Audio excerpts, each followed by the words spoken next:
Assalamualaikum, salam sejahtera untuk kita semua. Materi dari Aira Edukasi hari ini tentang pembentukan bumi. Simak baik-baik ya.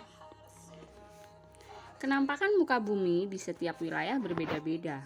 Ada wilayah pegunungan, ada wilayah pesisir, dan ada juga wilayah dataran rendah.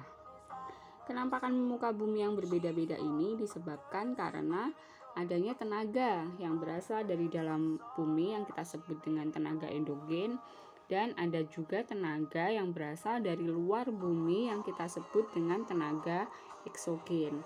Nah, untuk pembahasan kita kali ini, kita akan membahas terlebih dahulu tentang tenaga endogen. Apa sih tenaga endogen? Tenaga endogen itu adalah tenaga yang berasal dari perut bumi. Artinya, tenaga ini berasal jauh dari dalam perut bumi, dari kerak bumi, mantel, dan inti bumi. Karena berasal dari dalam perut bumi, tentu saja sumber dari tenaga endogen ini berasal dari adanya pergerakan magma di dalam lapisan bumi. Pergerakan magma di dalam perut bumi ini nantinya akan menghasilkan 3 tenaga, yaitu tenaga tektonisme, tenaga vulkanisme, dan tenaga seisme. Tenaga tektonisme merupakan tenaga berasal dari dalam bumi yang menyebabkan terjadinya perubahan letak bumi secara vertikal maupun horizontal. Tenaga endogen dibagi menjadi 2. Ada tenaga epirogenesa dan tenaga orogenesa. Selanjutnya, tenaga epirogenesa sendiri adalah suatu proses perubahan bentuk daratan yang disebabkan oleh tenaga yang lambat meliputi wilayah yang luas dengan arah vertikal. Perlu digarisbawahi ya. Proses perubahan bentuk daratan yang disebabkan oleh tenaga yang lambat pada wilayah yang luas. Itu disebut dengan epirogenesa. Epirogenesa sendiri dibagi lagi menjadi 2. Ada epirogenesa positif, ada epirogenesa negatif. Epirogenesa positif adalah gerak turunnya suatu dataran sehingga seolah-olah permukaan air itu naik. Bisa kita cermati ya, di sini gambarnya ada gambar before dan after. Yang sebelah kiri adalah sebelum awalnya dan yang sebelah kanan adalah after. Jadi setelah daratan turun. Di situ ada tanda panah ke bawah yang menunjukkan bahwa daratan mengalami penurunan sehingga seolah-olah air laut naik. Kemudian epirogenesa negatif, gerak naiknya suatu dataran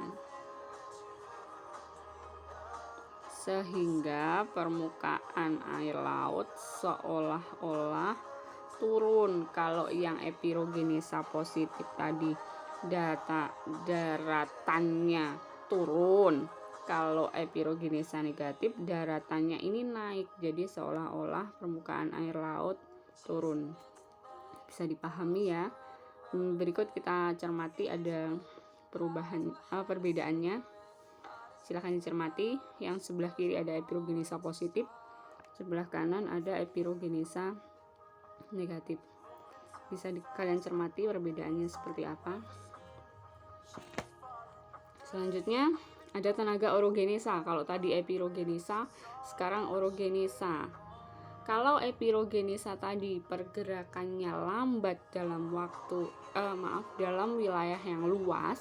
Nah, kalau tenaga orogenesa merupakan pergerakan lempeng tektonik yang sangat cepat meliputi wilayah yang sempit.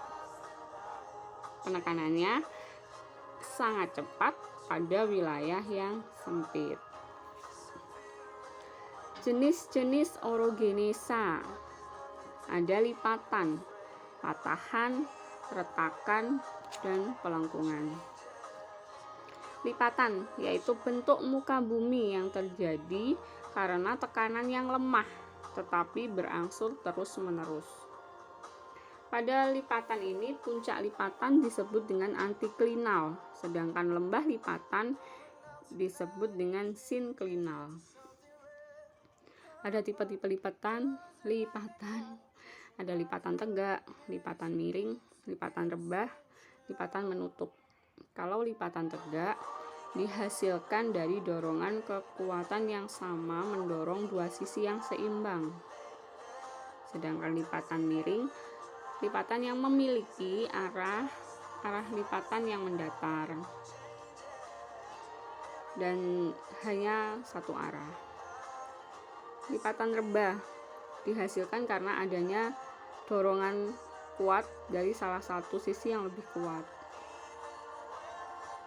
Lipatan menutup terbentuk pada saat lipatan yang satu menekan sisi yang lain dan menyebabkan sumbu lipat hampir datar.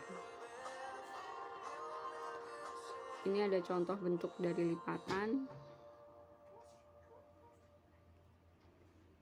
Kemudian patahan adalah bentuk muka bumi yang terjadi karena tekanan kuat melampaui titik patah batuan dan berlangsung sangat cepat.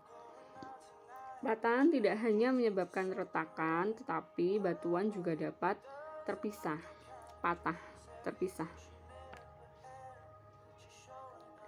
Hasil dari patahan ada graben, horst, dan voltschrap. Bagian graben yaitu bagian yang menurun di antara kedua patahan. Kemudian horst atau tanah naik yaitu bagian yang meninggi atau muncul terhadap daerah sekitarnya.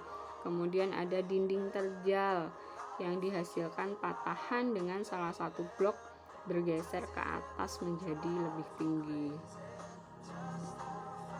Ini gambarnya ada horst graben.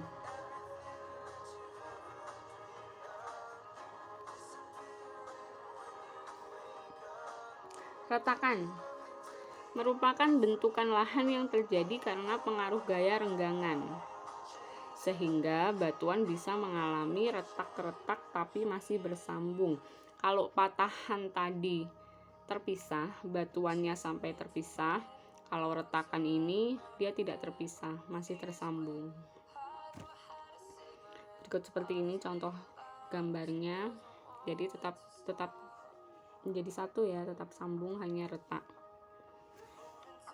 Kemudian pelengkungan, bentuk lahan karena gerak vertikal yang tidak merata pada suatu daerah, khususnya yang berbatuan sedimen, akan menghasilkan perubahan struktur lapisan yang mulanya horizontal menjadi melengkung. Jika pelengkungannya ke atas disebut dengan dome, jika pelengkungannya ke bawah maka disebut dengan basin. Seperti ini gambarnya. Oke, materi untuk hari ini selesai. Terima kasih sudah menyimak, jangan lupa dicatat. Dan jangan lupa untuk like, subscribe, share, and comment. Thanks for watching.